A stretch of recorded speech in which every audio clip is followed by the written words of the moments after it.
좋은 교회와 함께하는 말씀 나누는 127번째 2022년 12월 4일 말씀을 함께 나누겠습니다. 오늘은 누가복음 1장 26절에서 38절의 말씀으로 다른 세대, 다음 세대, 미래 세대 86번째 어느 날 갑자기 나에게 라는 제목으로 함께 은혜를 나누도록 하겠습니다. 당신은 교회입니다. 당신은 좋은 교회입니다. 좋은 교회가 온 땅, 온 세대 가운데 가득하기를 소망합니다. 어느 날 갑자기 여러분에게 무슨 일이, 아니 여러분이 생각하지도 못했던, 아니 여러분이 상상하지도 못했던, 아니 여러분이 전혀 예기치 못했던 그런 일들이 생긴다면 어떻게 반응하실 것입니까? 오늘 성경 사복음서에는 앞부분에, 거의 앞부분에 작은 자들의 이야기가 등장합니다. 목동의 이야기가 등장합니다. 세례 요한의 이야기가 등장합니다. 그리고 오늘 동정녀 마리아라고 하는 작은 어린아이 같은 여자아이 마리아가 등장합니다. 이 마리아는 정혼했습니다. 이제 곧 결혼할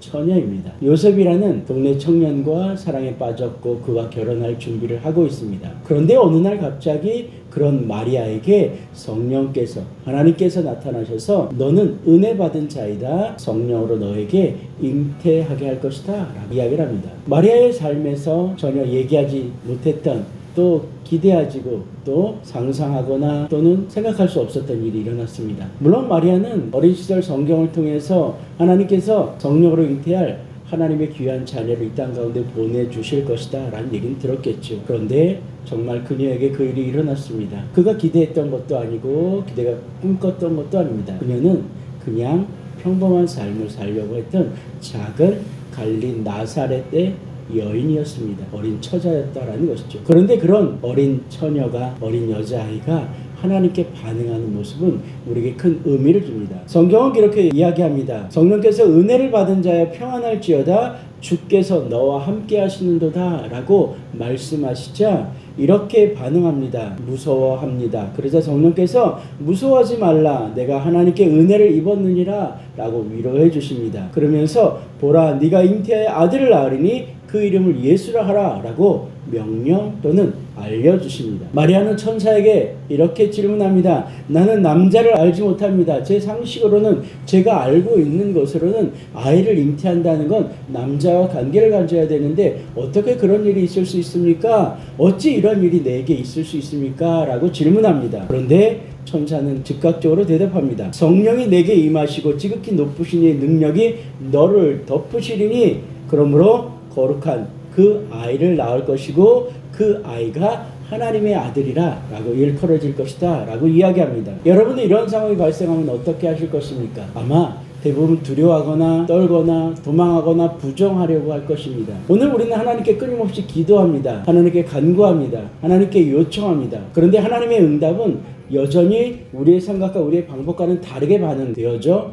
우리의 삶에 나타날 때가 있습니다. 그럼 우리는 그렇게 이야기하죠. 하나님 이건 아니에요. 하나님 이런 방법은 아니잖아요. 하나님 제가 기도했던 건, 제가 기대했던 건 이런 건 아니잖아요. 우리는 항상 무지갯빛, 핑크빛 꿈만을 상상하고 소망합니다. 그러나 하나님은 우리의 삶을 조금 어렵게도 만드시고 힘들게도 만드십니다. 그런데 그것이 은혜일 때가 너무나 많다라는 걸 우리가 신앙을 경험해 보면, 믿음의 삶을 살아내 보면 알 수 있게 됩니다. 성경에 기록된 수많은 이야기들을 보면 그렇습니다. 아브라함도 평범한 삶을 꿈꿨을지 모릅니다.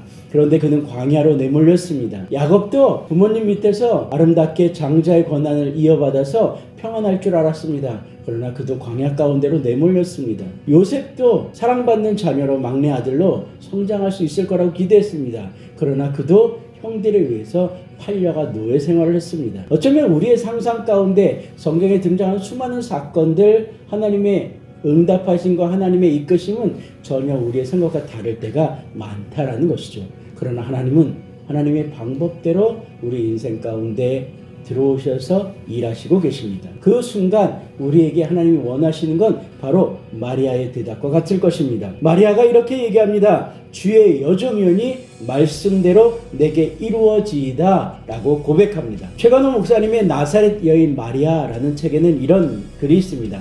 모든 것을 포기한 뒤 시작된 하나님과의 동행 가운데 마리아는 비로소 구세주의 어머니로 만들어졌습니다. 마리아는 나사렛 예수의 가장 소중한 동역자로 불릴 자격이 있지 않겠습니까? 라고 말이죠. 오늘 우리의 생각이 우리의 삶의 방법이, 우리의 삶의 태도가 버려져야, 내려놔져야, 우리 속에 아무것도 남지 않고 하나님 것이 온전히 채워져야 하나님의 뜻대로 이루어짐을 우리는 너무나 잘 알고 있습니다. 그래서 마리아가 대답한 주의 여종이여니 말씀대로 내게 이루어지이다 라는 말씀은 오늘 하나님, 나는 아무것도 내 의지대로 할 것이 없습니다. 오직 하나님의 말씀, 그 말씀에 순종하여 반응하겠습니다 라고 이야기하는 거죠. 어느 목사님의 표현처럼 오늘 우리가 예배를 드린다, 하나님의 말씀에 순종한다 라는 것은 우리 인생 전체가 다 그 뜨거운 하나님의 말씀 가운데 녹아짐으로 말미암아 다시 한번 하나님의 것으로 세워지는 것이라고 이야기합니다. 오늘 그렇습니다. 우리 인생이 하나님의 말씀대로 하나님 앞에 예배하는 예배자들로 하나님의 꿈을 꾸는 그러한 비전어리로 살아내기 위해서는 하나님의 말씀이 우리 인생을 전체로, 통째로, 송두리째 붙잡아 하나님의 주권 가운데 살아내는 그러한 모습이어야 될 줄로 믿습니다. 어느 날 갑자기 하나님은 우리 가운데 찾아오실 것입니다. 어느 날 갑자기 하나님은 우리 가운데 응답하실 것입니다. 어느 날 갑자기 하나님은 우리 가운데 불같이 임하실 것입니다. 그럴 때 우리는 두려워하지 말고 하나님의 놀라운 능력이 우리의 삶을 사로잡아 하나님의 통치를 선포하는 것이다 믿고 주의 여종이여니, 주의 종이여니, 주여 준비된 자오니, 주여 하나님의 꿈을 기다리고 있었으니 하나님 통치하여 주시고 이루어 주시고 함께하여 주시옵소서라고 기대하고 고백하고 선포하고 순종하며 나아가는 우리가 되기를 소망합니다. 하나님의 꿈을 이루는 자로서, 하나님의 꿈을 꾸는 자로서, 하나님의 뜻 가운데 비전과 소망을, 사명을 붙들고 살아가는 자들로서 오늘 우리 좋은 교회 모든 동역자들이 하나님 앞에 다시 한번 엎드려 갑자기 어느 날 갑자기 우리 가운데 명령하시는 하나님의 말씀에 다시 한번 사로잡혀 주여 내가 주의 종이오니 주께서 명령하신 그 일을 나를 통하여 이루어 주시옵소서라고 선포할 수 있는 한 주간 되기를 주의 이름으로 축복합니다. 그럴 때 하나님께서 일하실 것입니다. 그럴 때 하나님께서 꿈을 우리 인생을 통해서 펼쳐 보여주실 것입니다. 우리에게 명령하신 그 사명을 하나님의 뜻대로 이루어 주실 것입니다. 그러한 일 가운데 사용되는 저와 여러분 되기를 주의 이름으로 축복합니다.